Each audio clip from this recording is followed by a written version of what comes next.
안녕하세요. 첼로보이 김기용입니다. 저번 시간에 이어서 3부 말이 통하니까 사기를 친다. 과연 그게 무슨 이야기인지 알려드리도록 하겠습니다. 저번 시간까지 우리가 민박집 가가지고 제가 유학생활을 시작을 이제 했죠. 그 민박집 사장님에게 집을 좀 구해달라 그랬더니 우리 민박집 어차피 방 3개 있으니까 하나는 너가 써. 대신 월세를 내면 되지. 그래서 계약서를 썼습니다. 250유로는 계좌이체를 해달라고 하고요. 200유로는 현금을 달라고 하더라고요. 민박집 사장님께서. 그래서 왜 그럴까? 그래서 왜 그냥 바로 다 계좌이체를 하면 안 되나요? 그랬더니 그 사장님께서 자기가 현금이 필요해서 너가 어차피 민박집에 머무를 거니까 현금으로 200유로를 주고 250유로만 은행에서 계좌이체를 해줬으면 좋겠다. 그래서 제 입장에서는 뭐 별로 어려운 건 아니기 때문에 또 사장님이 현금이 필요하시다고 하니까 저는 그렇게 진행을 했습니다. 계약서에는 450유로를 계약을 했겠죠. 총 450유로니까. 그렇게 해서 1년을 살았어요. 쾰른에 있는 민박집에서 1년을 살았습니다. 그리고 나서 제가 한인교회를 다니다 보니까 한국말을 계속 사용하게 돼가지고 독일어를 조금이라도 저 빨리 늘기 위해서는 독일인들이 있는 교회를 다녀야 되겠다. 그래서 저는 민박집에서 생활을 하면서 독일인만 있는 교회로 옮기게 되었습니다. 그러다가 1년 살고 12월 15일 정도 제가 이제 이사를 하게 됐습니다. 독일 교회를 다니다 보니까 독일에 있는 부동산 하는 어떤 독일인 그 친구가 좋은 집이 하나 있다. 유학생이 쓰기에 라인강이 바로 앞에 있고 근처 슈퍼마켓과 이렇게 역세권 바로 지하철역이 있는 그런 곳에 방이 하나 나왔는데 이사를 가볼래? 때마침 제가 민박집에 살다 보니까 이 민박집은 그때 그랬어요. 방 3개, 부엌 하나, 화장실 하나. 그래서 여러 명이 같이 쓰는 거였는데 다행히 많은 이렇게 그 방을 제가 5층에 살았었는데 5층을 이렇게 많은 유학생들이 쓰지는 않았어요.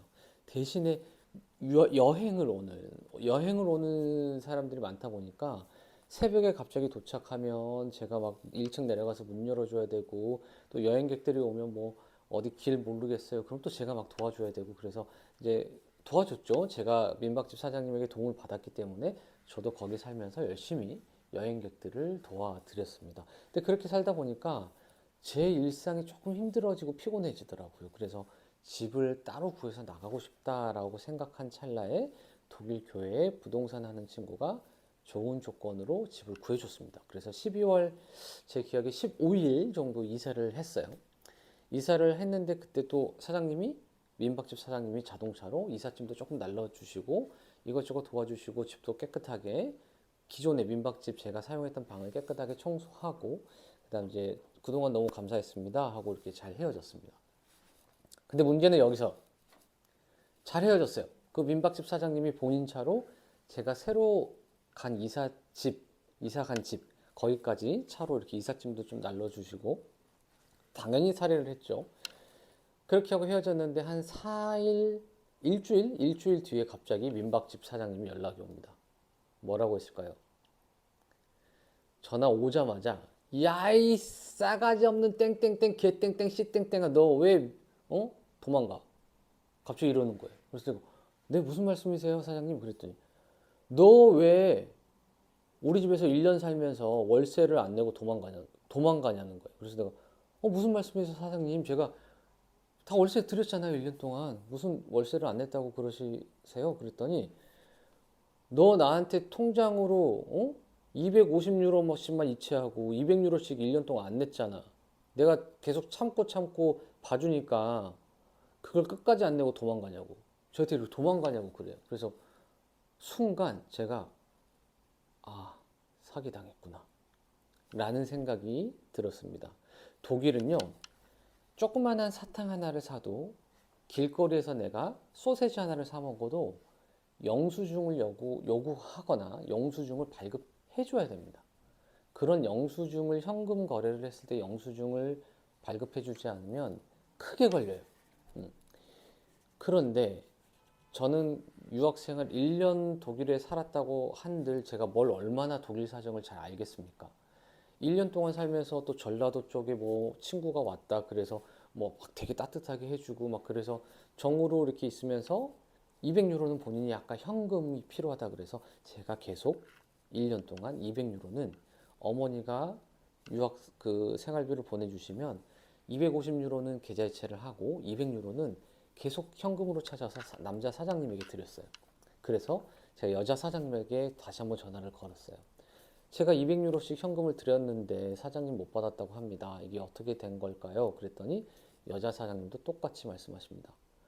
너 이놈의 자식, 우리가 전라도에서 와가지고 유학 왔다고 도와주고 막 하니까 1년 동안 200유로씩 안 내고 지금 250유로씩만 통장에 내고 이게 뭐 하는 짓이냐고 막 혼을 내요. 그래서 저는 순간 제가 진짜 잘못했나? 그냥 막 가슴이 두근거리고 막 울먹울먹 좀 되고 이상하더라고요. 근데 영수증 문화 그거를 제가 독일인들에게 듣게 됐어요. 독일 교회에서. 그거를 듣고 나니까 아, 이 사람들이 일부러 나한테 현금을 200유로를 주라고 하고 그에 대한 영수증을 계속 안 써줬구나. 그래서 제가 다시 한번 전화를 했습니다. 지금까지 제가 200유로 드린 거 영수증 왜 안 써주셨나요? 그랬더니 너가 돈을 안 줬으니까 안 써줬지. 그러는 겁니다. 그래서 제가 정말 독일어 잘 하지도 못하는 상황에서 한독사전, 독독사전 다 찾아가지고 A4 용지로 장문의 독일어를 썼어요. 그래서 그거를 독일 교회 목사님에게 상의를 했습니다. 이 상황을. 그래서 처음에 독일 교회 경찰관, 변호사, 그 다음에 전기공사 사장님, 그리고 여러 직업군의 사람들이 이 동양인 학생을 좀 도와주자 그래가지고 변호사가 이제 편지를 썼어요. 독일은 무슨 불필요한 일이 있을 때 전화를 하거나 문자를 하거나 이런 거 아무 소용이 없어요. 무조건 그 사람에게 등기 편지를 보내야 합니다. 내가 누군가하고 다투고 싶을 때, 내가 억울해서 뭔가 이 사람을 뭐라고 하고 싶을 때, 내가 이 사람에게 돈을 받고 싶을 때는 편지를 써야 되더라고요. 전화하는 거, 문자 보내는 거 아무 소용이 없어요. 무조건 등기 편지를 보내야 합니다. 그래서 우리 변호사 친구가 제 이야기를 듣고 처음에는 독일 사람인 줄 알고 너무 화가 났대요. 근데 상대가 한국 사람이라는 걸 알고 더 놀라웠대요. 화가 나는 게 아니라. 너 같은 한국 사람인데 왜 그랬지?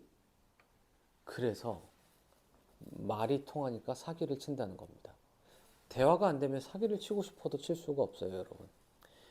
그래서 어떻게 됐느냐? 독일 친구가 편지를 썼어요. 자, 첫 번째. 1년 동안 살면서 200유로씩 안 냈다면 집주인 당신은 이 친구한테 단 한 번이라도 돈을 내라고 요구를 하거나 편지를 보냈어야 한다. 근데 그 편지를 보낸 게 있느냐? 그러니까 그 집주인이 없겠죠, 당연히. 한국인 그 켈른 민박 사장님은 저한테 너 기용이 왜 계속 월세 200유로씩 안 내고 있어? 그거 꼭 내줬으면 좋겠어. 라고 편지를 저에게 보낸 게 없어요. 그래서 왜 그렇게 보내지 않았느냐? 보통 독일에서는 월세를 밀리거나 그러면은 세입자에게 몇 달 동안 월세가 밀렸으니 빨리 내주시고 못 내면은 강제로 퇴거하도록 요청하겠습니다라는 편지를 보내야 됩니다. 근데 그런 거를 안 보내셨고 그 다음에 제가 사장님하고 통화를 하면서 사장님이 맥주를 엄청나게 마시세요. 그래서 저녁에 되면 반쯤 취해 계세요.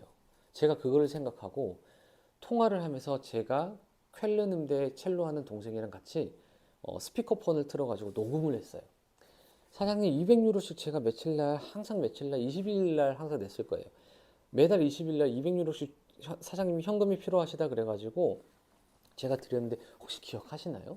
그랬더니 갑자기 술 기운에 그래 줬어 왜 어쩌라고 막 저한테 화를 내는 거예요. 그래서 아 그럼 됐습니다 하고 그거를 녹음한 거를 변호사에게 또 제출을 했어요. 그랬더니 이 변호사가 앞으로 기용이에게 돈을 받고자 할 때는 자기한테 편지를 쓰고 증거를 제출해라. 그랬더니 그 뒤로 연락이 없었습니다. 그게 첫 번째 사기 사건이었고요. 두 번째 더 과간인 게 있었습니다. 그거는 제가 언제였냐? 석사가 끝나고 이제 박사 과정을 하려고 할 적에 일어났는데 그거는 다음 시간 4부에서 말씀을 드리도록 하겠습니다. 오늘 하루 열심히 첼로 연습하시기 바랍니다. 감사합니다.